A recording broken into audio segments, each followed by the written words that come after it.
Hey everyone, and welcome to the second episode of the Stephen King Thing, where Lorraine and I, as part of a spin-off of my podcast Being Bookish, talk about the wonder that is Stephen King and currently his Castle Rock novels. This week we are going to be talking about Cujo, which is a story about a rabid St. Bernard. However, it is about a lot more than that, and we are going to talk about that right now. Neither of us are going to be talking about the film, but this is being joined by a cat. A rabid cat. Not quite. This is a book that was made into a film, and the film and the book are very, very different. So we are focusing completely on the book, and there are a lot of things that could be said about it, primarily that it's not really about the dog, if we're being honest. Donna. Yes, Donna. So we're going to start with once upon a time, not so long ago, a monster came to the small town of Castle Rock, Maine. He was not a werewolf, vampire, ghoul, or unnameable creature from the enchanted forest or snow wastes. He was only a cop. Cujo is a huge St. Bernard dog, the best friend Brett Camber has ever had. Then one day Cujo chases a rabbit into a bolt hole, except it isn't a rabbit warren anymore. It is a cave inhabited by rabid bats. And Cujo falls sick, very sick, and the gentle giant who once protected the family becomes a vortex of horror, inexorably drawing in all the people around him. Now, the beginning of that actually refers to a specific character, Frank Dodds, that appears in the first book we discussed, The Dead Zone. And that is really how these two books connect together and build out Stephen King's Castle Rock world. They are connected by Frank Dodds and George Bannerman, the sheriff who was Frank's mentor and unfortunately one of the people who discovered the murderer's body when he decided to kill himself. This episode is, as all the others with Stephen King, very, very different from Being Bookish. We are going to be doing spoilers, and there is, because of the content itself, a definite this is not kid-friendly episode. So if you're listening, please don't sit there with your toddlers or young children, as you may do with my other Being Bookish episodes, because we are going to be talking about some stuff that may be a little bit more sensitive. Plus, I'm here and I might swear. Yes. Plus, Lorraine's here and she might swear. So, Sorry about that. Welcome, everybody, and enjoy the show. What did you think about the book, being honest? I really enjoyed it, but I kind of felt that it wasn't about the dog. It was about The people. Yeah, and that kind of small town mentality and people just being overall bad. You know, Donna was, she was so insufferable with her whining about why she had an affair. But yeah, I mean, I really enjoyed it. I did. And I kind of listened to it half and half, read it half and half, listened to the audiobook. And I really enjoyed the audiobook, which I didn't with it wasn't the Dark Zone. Dead Zone. I always get it wrong. I had to read that one, whereas with this, I kind of really enjoyed the audio side of it. It was almost an immersive experience for you. Yeah, she did a really good job. Lorna something her name was, I can't remember. We only looked at it recently and I've already forgotten. Yeah, that might be the... Shraver or something her name was. Yes, it was something like that. Yeah. But that may well be down to the espresso martinis, the apple teenies, the Prosecco. That isn't champagne that I was promised. I did promise champagne, I apologise. But yeah, there are so many things about this. That's the one thing when we were talking about doing this book and we were talking about writing down our feelings about the story, the one thing that both of us agreed on was the fact that there were so many characters to make note of and to realise, because pretty much every single character in this book has a really big role to play. There's no small roles. In fact, I'd say that the smallest role to be played in the book was actually by Cujo. I agree. 100%. I agree. And his, the fact that he was what he wasn't even his fault. Yeah. You know, whereas the rest of them had control. So, you know, you look at certain characters like Donna, Steve Steve, Oh, don't even get me started. one of the most despicable characters in the world. He is horrific. Steve Kemp is a... Disgusting. Yes, he is disgusting, but it's almost like he is a travelling salesman. He travels from town to town as a tennis coach, taking advantage of women who are feeling isolated, lonely. Their husbands travel, as in the case of Donna, whose husband is building a business. It's hit a pretty problematic time because of a breakfast cereal that uses a rather toxic red colour that makes people think their children are actually seriously ill because they're coughing up blood. And they've moved from New York to Castle Rock in Maine. So Donna's feeling massively hard done by. She's isolated in a town where she doesn't feel like she fits in. The only real company she has is their 4-year-old son, Tad, who they both think the world of. Yes. And all of a sudden, this handsome man who is athletic, it's not an excuse, is paying attention to her when her husband is travelling a lot. And you see this even in shows like Desperate Housewives, where the husband is out making all the money, but he's travelling and he's always away from home. And in their minds, that justifies the fact that, well, I'm feeling really lonely, so let's have an affair with the gardener. Mm-hmm. And in this case, Donna has an affair with Steve, and when she breaks it off with him, he's feeling resentful because it's normally him that does the ending of the relationship. Yeah. And he does not take it well. No, he doesn't. And I think that's the thing. It's like, you know, you get involved with a married person, it's not going to end well. And then, but for somebody. For somebody, yeah. But equally, she's just this whiny, woe is me, bloody annoying woman who is like, I don't like my life, so has an affair, which is never an excuse. But he is the most disgusting person.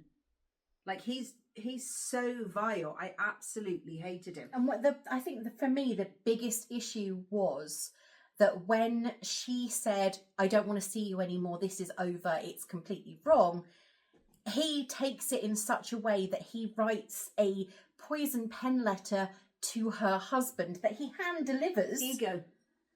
And exposes their affair to him as though he thinks that this is going to be in any way beneficial to him. And the worst thing is, he doesn't even want her. No, he doesn't. You know, he's already mentally moving on to the next conquest. He can't handle the rejection. The rejection.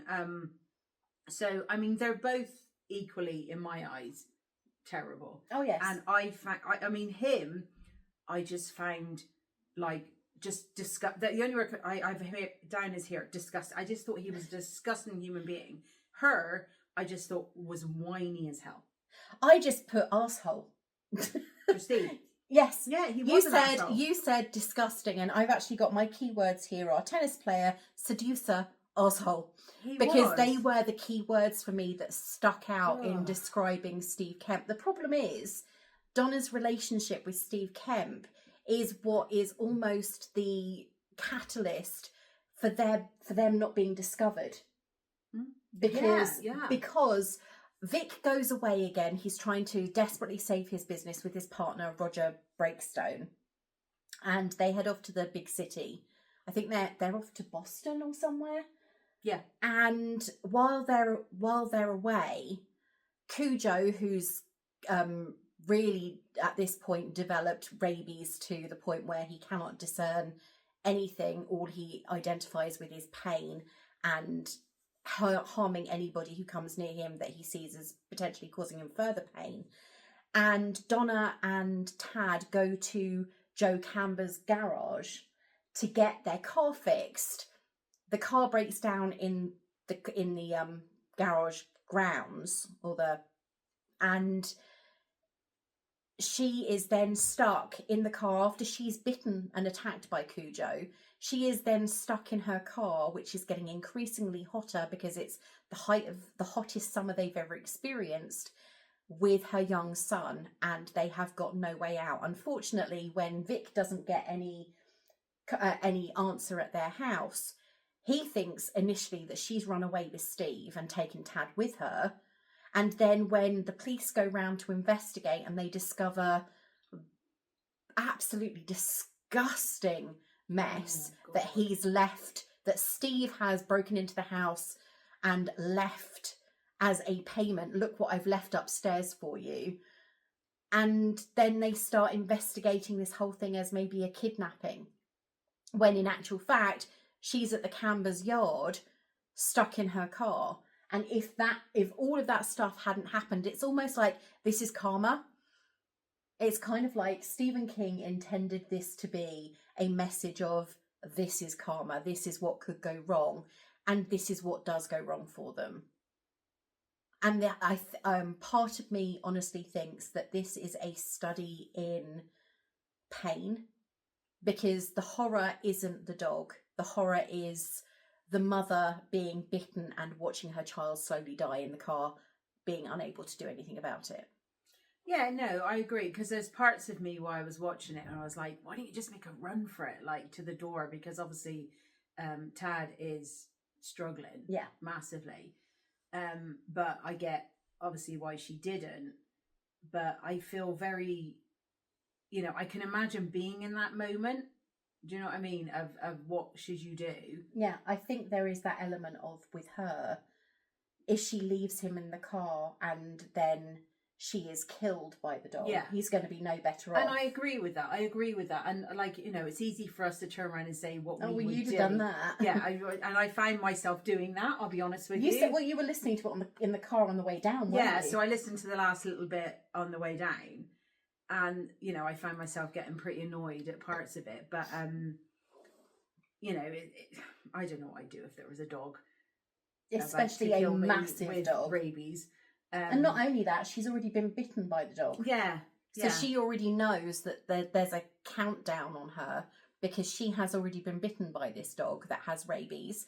And at the moment, she can't see any sign. She's heard the phone ring multiple times because Joe's gone away and his wife and son have gone to visit her family in Connecticut.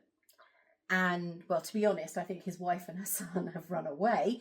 But they are what else is out there, I think, is what it was. For Connecticut, they're in Connecticut. She is phoning home because her son Brett has been telling her, Cujo's really sick. Can you phone Dad and get him to check on the dog? And so he already knew that there was something wrong, but nobody was listening to him initially. And Donna's sitting in that car and she can hear the phone ringing and knows that if she could get to the phone, there is help there for her. But she can't get to the phone because this massive dog, and St. Bernards are huge and very, very heavy, this massive dog who is being driven by pain and fear is between her and the house. Yeah, and one of the things that got me was, so there's this bit where, I can't remember who, so Charity rings the post office or something, or one of the shops. Alfie. Yeah, yes. To try and find out, have you seen Joe type thing, because she's worried. But she was like, I don't want to ask too many questions, because the person that answers the phones is the local gossip, and she'll tell this, that and the other. And it was kind of one of those things where I thought to myself, so it's been going on a few days now, and this small town mentality full of gossip and stuff, why has nobody copped onto it sooner? Yeah. That's what I was wondering. Like, why has nobody been like, oh, hang on a second, we haven't seen such and such and such and such, and no one's done this. Yeah, but the thing is, I think with Joe, you can understand it, but with Donna, she's an outsider. Yeah, so maybe not. So as nobody. Well known so and stuff, so she's kept very much to herself. She is, I suppose, in a way, she could be considered a snob, looking down on these sort of country folk when she's come from the big city, and she's hugely resentful about being there in the first place. Yeah. So nobody's going to be thinking about that. The only person who's concerned about her and Tad is her husband. Yeah, but not straight away. He takes his time about it. He does take his time about it. And I wonder, is that more because of the affair? Oh, yeah, absolutely. Yeah. Having discovered this affair, and they've had a marital discussion about it, and then, of course, he had to go away to save his business, there are a lot of things unsaid, and you can kind of understand, well, not necessarily sympathize with Donna, but at the same time understand why she is so resentful. There are all these things going on. Their entire relationship is hanging by a thread, and I've got to go away for business now. We're not going to resolve this issue. I'm angry with you, and I'm now going away for an indefinite period of time to save the business. And there is going to be resentment building up. Yeah, but on the back of that, as mad as if I ever was with my husband and he was looking after our 10-year-old child, I would still check in for her. And that's the thing. It's like, okay, be mad at me or I'll be mad at you all I want, but I want to know that our daughter or our son, you know, whatever you have, is doing okay. You know, and I get different time, and now we can just send a text. We don't have to call. Exactly. So you don't have to speak to them. But you could ring up and go, can I speak to Tad, please? He could have done that, you know. So he's making his problem with his wife about, and it's impacting the issue he has with the child. So had he made more of an effort to speak to his child through his wife, this may have got resolved sooner. So this is a perfect example of adults not communicating, but making their issues onto their children. Yeah, miscommunication is a very, very popular trope in romances. By the way, there's a cat behind Ray. I'm not stroking her back. Yes, I have a cat, if you can see her. A bit, I would say she's camera shy, but normally she is not. But that's the thing. It's like they've had obviously this thing, and I get it. She's cheated on him, which is despicable.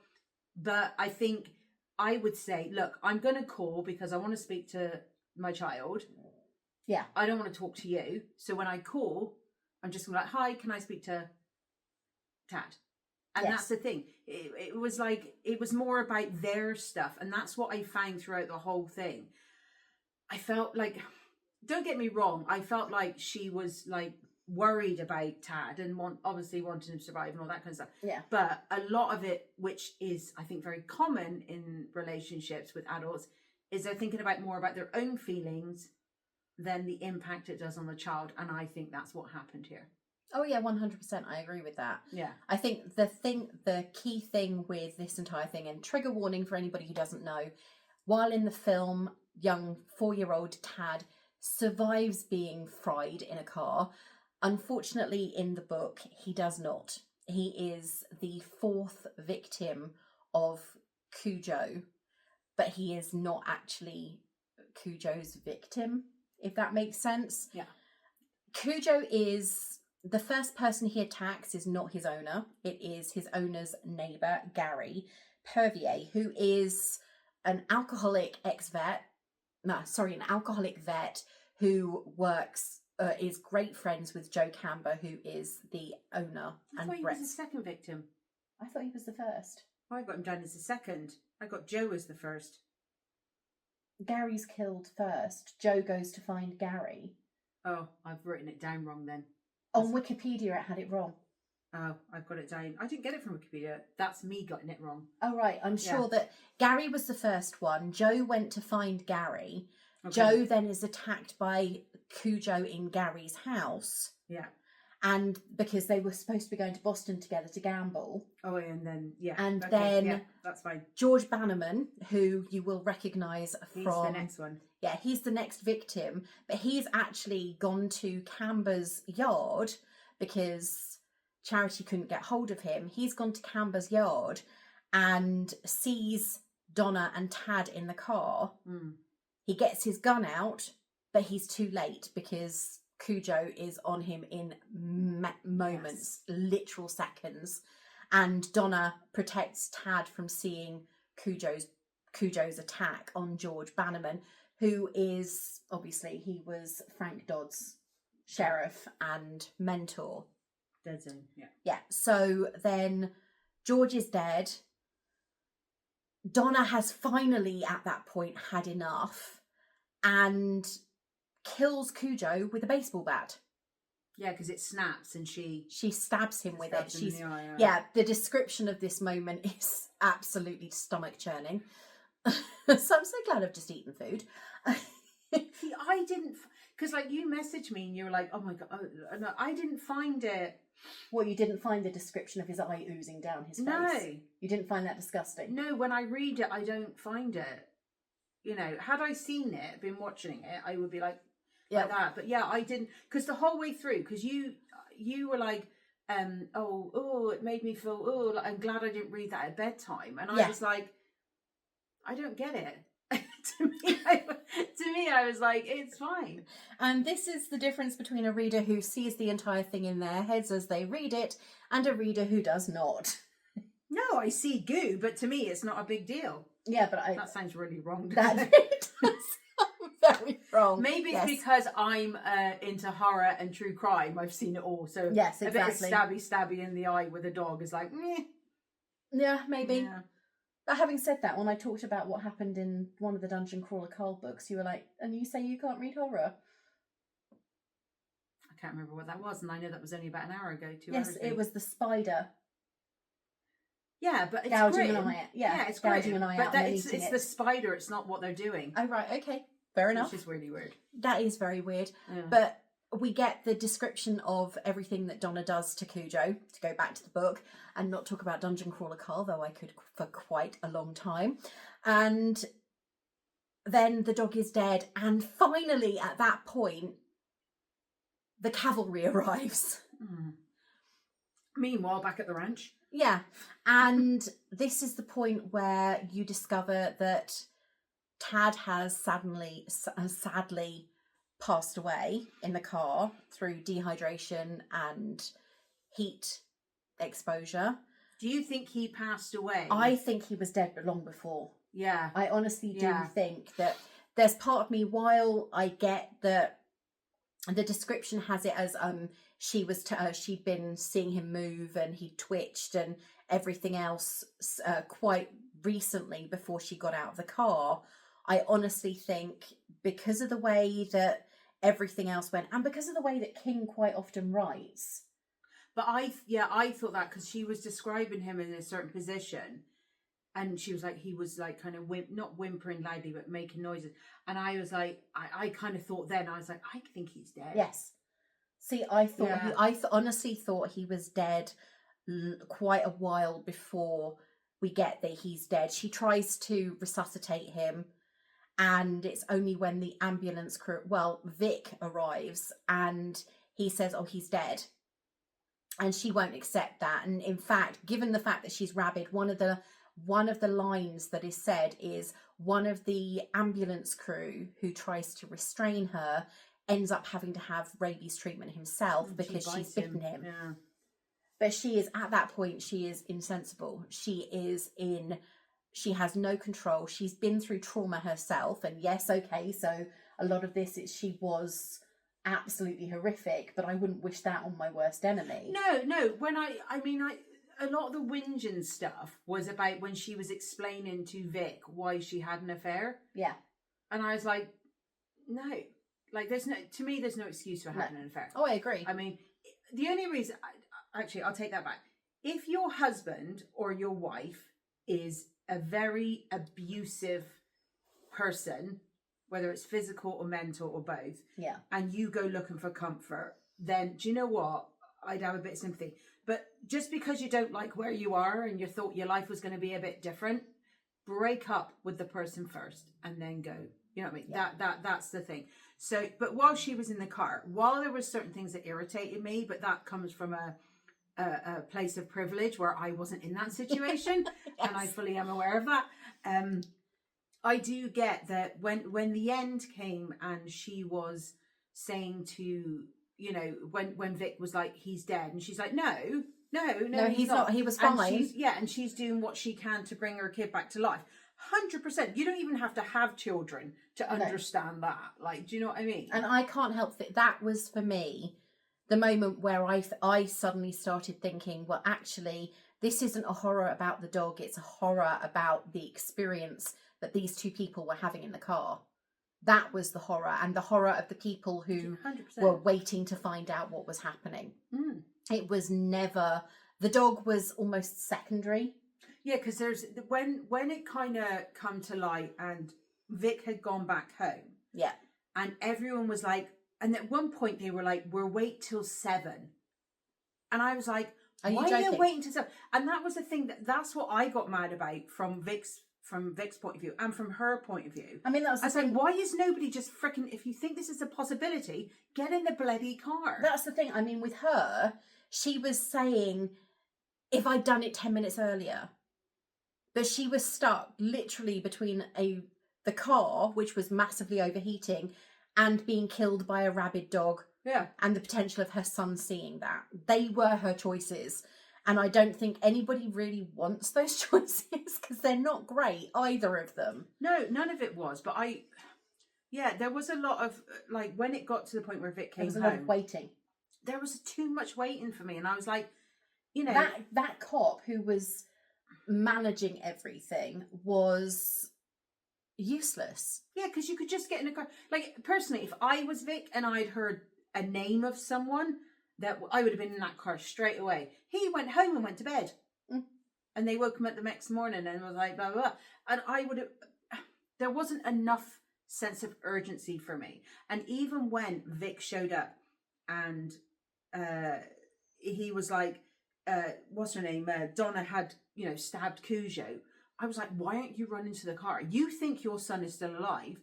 Go get him a glass of water. Like, do you know what I mean? Yeah. It was like there wasn't this sense of urgency for anything, in my personal opinion. Yeah, but the thing with Donna, in her defense, is the fact that when you read the moment where she gets out of the car and she stabs Cujo, she can barely walk at that point. No, I get that. But when Vic came, yeah, I would have said, don't worry about me. Go check on Tad. Yeah. Like, do you know what I mean? Go do that. Go smash that door in of Joe's house and get him some water. Yeah. Like, I would have done that. Like, and that's what it was. It wasn't, there was quite a few moments in this where I was like, where is your sense of urgency? Oh, yeah, I get that. I honestly do get that. I think that there were moments, for me, it really was more a horror about the waiting, the time, than it was about this dog is rabid and it's going to kill people. Because the deaths themselves were incredibly quick. Yeah. They weren't the most graphic and horrifying thing. When Gary was killed in his house and then Joe was killed when he went to see him, it was kind of like, okay, these are pretty violent deaths, but at the same time, they took seconds. When you've got Donna and Tad sitting in that car for literally 2 days, and the temperature is just ramping up and ramping up, you've got the horror of the mother seeing her son getting weaker and weaker and weaker, and knowing that she can't currently help him. Yeah. Yeah. No, it was... I just felt the speed of it. And the pain at the end. Yeah, and the fact that I suppose as well, you've also got that element of, which kind of justifies it in a way, or explains it in a way, is the fact that Joe had been abusing his wife and child, so they had gone away, so they could kind of be like, well, he's off doing this, that and the other, because they were saying here he's meant to be off somewhere. He was going to go to Boston with Gary. Yeah. And then you've got with Vic having these marital issues with his wife, and that kind of justifies why they haven't spoke. So I suppose you could, explain it away, but at the same time, like I said, Brett, who is Joe's son, and Tad, who is Vic's son, that's when they should be like, look, I don't want to talk to you, but I want to talk to my kid. Yeah, and but then that's the thing. I mean, Charity did try and phone home. Yeah. And wasn't getting an answer, which is why she then tried to contact Alvy's. Yeah. But I feel like maybe on that part, there should have been more of an urgency to go and check of what happened. Yeah, but then she'd also heard that that he was going away. Yeah. So the only reason she was even phoning the Alvy's was to find out to actually check if someone they could go and feed the dog. That's the only reason she was phoning, because once she'd been told he was going away anyway, what was the point in phoning home? Because he wasn't there. But then it's like, the dog hasn't eaten. Can you go feed the bloody dog? So that's what she was trying to phone them for. But it took too long. It took too long. So it's all about, the thing is, I suppose I see that urgency. It is about the urgency of it. And this book is very much about that whole, you need to place more urgency on communication and how important communication is. Oh, massively, because I feel like a lot of stuff could have been avoided had somebody just knew what was going on. And I know obviously now we've got the internet, we've got the phones and stuff, but it's weird that everybody in a small town is in everybody's business except when it really freaking mattered. Yeah, I mean, the thing with this book, wow, this is the second version of the paperback from 2011. The book came out in 1981. And if you look at this front cover and read the blurb, it says his bite is much worse than his bark. But this, for me, is mis-selling the book. Don't you think? In what way? Because it's not really about the dog. Oh, yeah, no, 100%. We make it out to be the dog, and the dog is kind of, because one of the things at the very beginning is Tad is having nightmares about something in his closet. And he's imagining this horrible creature. And that is when the story of Frank Dodds is introduced. And the story of everything that Frank Dodds did. He's almost used like the bogeyman in Castle Rock because of what he did and the fact that he was law enforcement. Well, it was one of those things a couple of times when they were like going, well, you know, you live in this kind of town, you don't think anything's going to happen. Because it's a small town and it's look easy. What happened. Yeah, Did a Dodd come along? Yeah. Because they were saying about how, you know, how did she get home? Did she leave a car, get a rental? Did somebody get a lift? Was it a lift with someone she don't know? Was that person that she didn't know a Dodd? So there was lots of... Yeah, there was so much, because we hear, obviously, they had this experience previously. I think this was based in 1978, and obviously the rest of it was earlier. So it's a couple of years after the events that took place with Frank Dodds. And this is almost the closing point for that story, though Dodds does get mentioned in several other novels that King has written to tie them into Castle Rock. But this is kind of the closing point, because the only other person that worked with him gets killed in this book. I was kind of sad when Bannerman got killed. Yeah, I don't think he deserved it. I don't either. I think it was a very sad ending for a character that definitely deserved so much better. Because there's one bit in it where they say how he got to the car and he rang in, blah, blah, blah, but that was just him thinking, I'm going to get to the, you know, I mean, like how he kind of... He was anticipating how it was going to go rather than how it actually went. When that bit came out, I was like, oh no, he didn't make it, you know, but you wanted him to make it, because I think that's the thing with a lot of stuff, is you want that ending, you want someone to be saved. And what happened was Bannerman gets killed, Donna's been bit and has rabies, and Tad's dead. Yeah, that is not the ending you want. No, it really isn't. When I read the ending, I can honestly say that I thought, oh, well, but then this is the kind of ending that Stephen King is master at, 100%. It is the kind of ending that he is so clever at creating. He's built it up to the point where you think, oh, well, everything's going to end up okay because these people have arrived, or she's managed to do this, or they've managed to kill the dog, or that the killer has been discovered, or in the case of the Dead Zone, the bad guy has been defeated. But you know, there's always going to be another bad guy, and there's always going to be another horrifying event that occurs. But then at the end of this book, you have this entire, almost an epilogue, where Vic and Roger have disposed of all of Tad's stuff. Donna has successfully gone through what is, from what I hear, an incredibly painful treatment for rabies. Apparently it's horrifically painful. I can imagine. And the nurse who she bit has also been treated successfully. The rabid, they never discovered the cave where poor Cujo was bitten on the nose and went through this horrific painful transformation from kind family dog to rabid creature that has no sense of anything. Brett gets another dog, and Donna and Vic decide they're going to stay in Castle Rock and try again, but they've lost their son. Yeah. And now they've also got, not only have they got that trauma of losing their son between them, they've also got the knowledge that Donna had an affair right before all of this stuff happened. Yeah. I mean, it's a very depressing book because you don't get any sort of happy ending. It's more like with Donna and Vic, they're like, okay, we're just going to try and make this work. Yes. You know?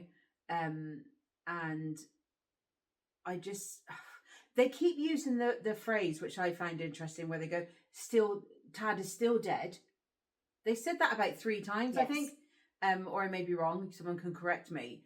But I was like, the first time they said it, Tad is still dead. I was like, oh, that's a bit weird. And they kept saying, Tad is still dead. I'm like, well, what do you expect? Yeah, but that's the thing. I mean, the ending of the book, it ends with the talk about, it's almost like it's closure, because obviously they had to examine Cujo. So when the vet or the investigator arrives at the end, after everything's happened, they ensure that the dog is 100% dead, and they chop off his head. Yeah. Because they need to examine his brain. And at the end of it, it says, the small cave into which Cujo had chased the rabbit was never discovered. Eventually, for whatever vague reasons small creatures may have, the bats moved on. The rabbit was unable to get out, and it starved to death in slow, soundless misery. Its bones, so far as I know, still remain there, with the bones of those small animals unlucky enough to have tumbled into that place before it. Lovely. That doesn't sound depressing at all. But also, it's like with the dead zone, so Dodd kills himself. Yes. And then the dog gets killed, and it's a dog, so it's not like you can be like, I'm sorry I did that. Yeah. And like usually, you know, we hope that when somebody is murdered, somebody gets punished, and they get punished by not how they choose to be punished. So they go to jail, they get the electric chair, whatever that happens to be. But with these 2 stories, the punishment of the killer, like obviously with the dead zone, it's very, you know, it's a human being that kills, but he decides to take the coward's way out. And I'm not saying suicide is the coward's way out, but in this context, it is. Yes. And then with the dog, you can't blame an animal. No, because it's not his fault what happened to him. Quite often through the book, you're getting the thoughts of Cujo with the boy, the woman, the man. And it's so painful, and it's their fault, that noise. You're getting these capital letter sentences that are disjointed thoughts of supposedly of Cujo. And so you're getting some tiny insight potentially into what he's thinking, what he's feeling, what his conscious thought may be. But at the same time, obviously, there is no motive. He's being driven by a neurological disorder that is neurological disease caused by this bite that came because he was being playful.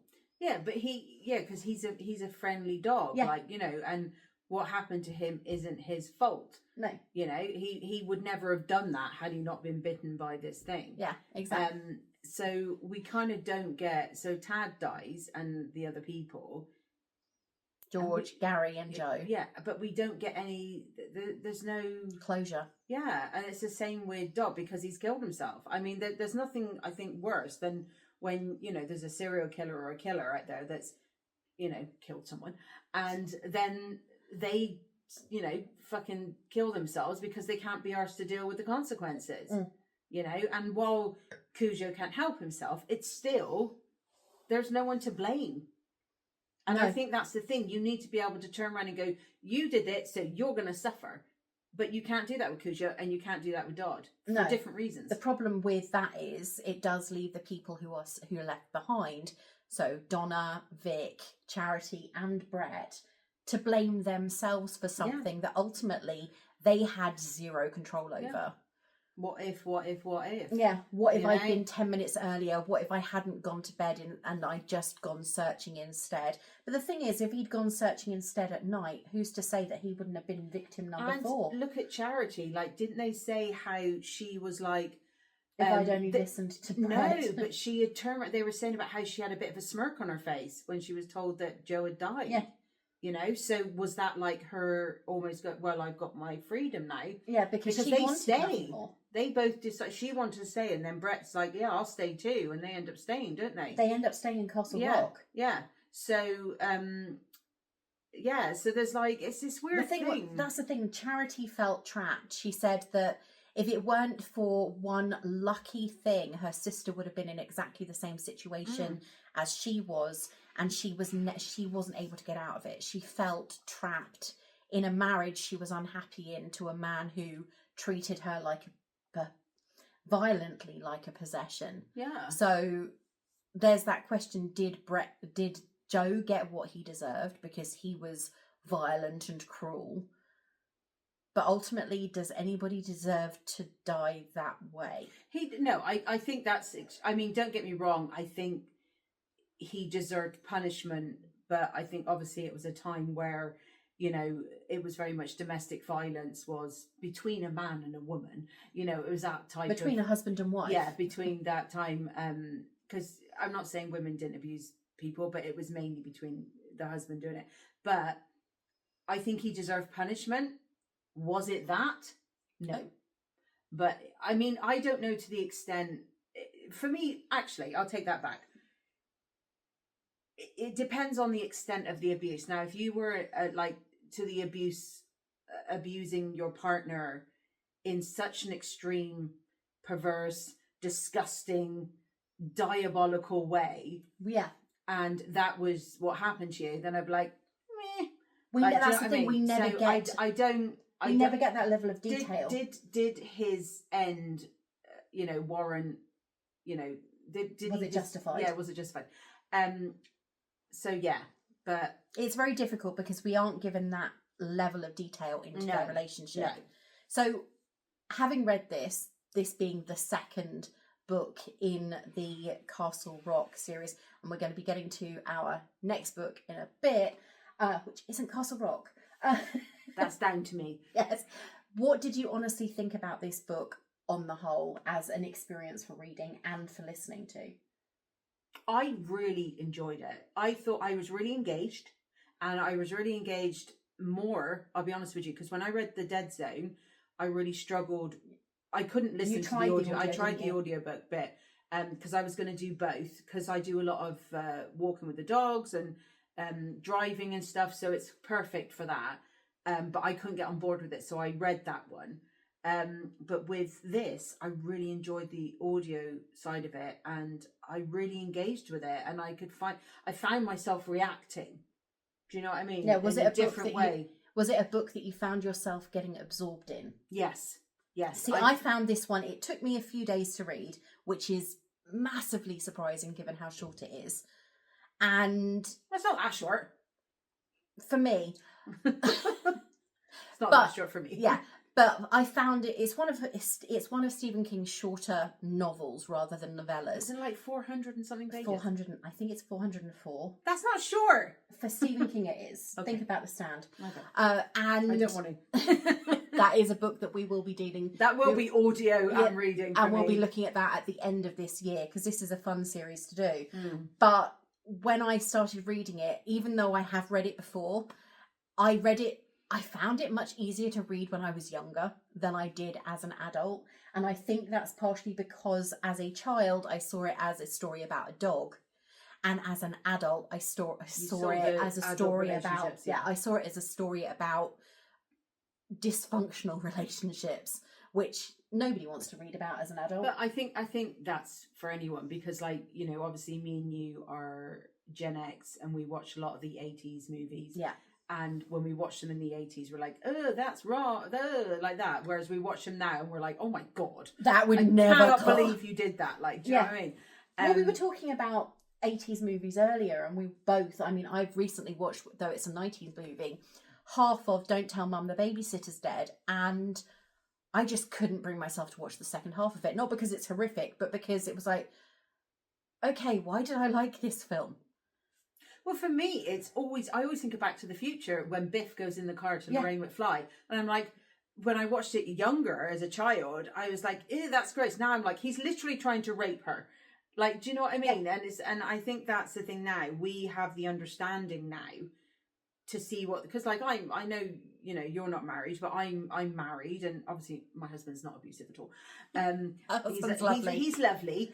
But I understand what this means now. Yeah. Whereas I wouldn't, which is good. I'm glad I didn't know what it meant to the extent of when I was a child. And I'm glad when I watched Back to the Future for the first time, I didn't understand because I was too young. And you were focusing on different elements of the story. Exactly. The fun aspect of, he's travelled back in time, and oh dear gosh, he's disappearing in his photo. He needs to get his parents together. That was the focus when we were 10. Exactly. But I think with this, I think it is an older person's book. I mean, I don't think you should read this as a child, which you probably did. I did. I think I was about 8. Yeah. But let's not go with the no. Yeah, that's my young. mum's a little bit more irresponsible. That's too young. Yeah, but at that time, all I thought was it's about a dog. Yeah, and I'll be honest with you, I haven't watched the film in years. Yeah, but the film ends differently. Yeah, but I watched the film in the 90s, and I would have even though in the 90s I was like, when I hit 1990, I was 16. Yeah, and I still would have thought of it as a dog. So when I was reading it this time, I was like, well, where's the dog? And every time the dog bit came up, I found myself going, the dog bit. And I found myself almost listening and reading more because I was like, it's about the dog now. And something's going to happen with the dog. Something's going to happen with the dog. Yeah. I have to be honest, I honestly didn't remember that there was it sounds awful, such a low body count. Yeah. Not enough people died. Well, it wasn't so much that not enough people died. It was You're coming to the dark side of my true crime horror. It was more that I could have sworn that in this kind of book, in fact, I could have sworn in this book more people died. And when you consider the fact that only 3 people actually died by the mouth of the dog, and it was honestly surprising. I honestly thought, for that many pages. Yeah, for that many. Not really for that many pages. It's more for the horror of the book, and the fact that he's made out to be he is the uncontrolled villain of the piece, however unintentional that may be. Only 3 people actually died because of his actions. Well, his mouth, whereas obviously Tad did pass away and Donna was close to death. As a result of, a result of the fact that they were trapped because of the dog, but not because they'd been gutted by the dog. If that sounds the awful. book should have been called Relationships. Who'd have them? Maybe.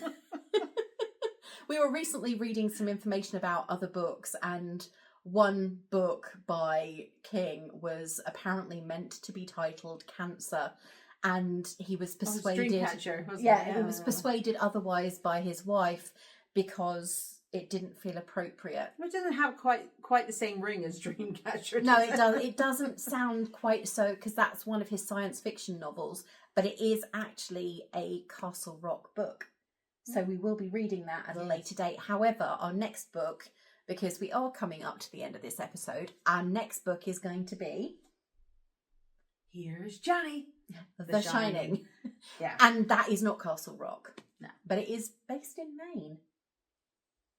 Close enough. Yeah, it's the same state. It's Stephen King. That's absolutely fine. And and it's Stephen King, and it's probably one of his finest novels, though I have to be honest, my favourite book by King remains Misery.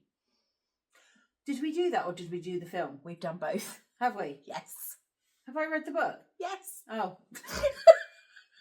That may have been the one that you read with Lindsay Krause as the order. We were trying to think earlier today. We were going through, and I said you listened to another book that was read that was narrated by a female actress, and it was Misery. It was Lindsay Krause did Misery. I love Misery. It's such a and great story. it was such an amazing book. So if you haven't I read that one, please do. Read it. I thought, because I've seen the film. Yes, we read We did both of them at the same did time. I? Yes. Menopause. That's what I'm blaming. Yeah, but so our next book, next in Whatever. May, No. it'll be in June, but we're recording in May, Oh, okay. will be The Shining. And wow, this has been me and Lorraine in my living room On my couch for the Stephen King thing, a Being Bookish production. Until next month, see you soon. Bye-bye.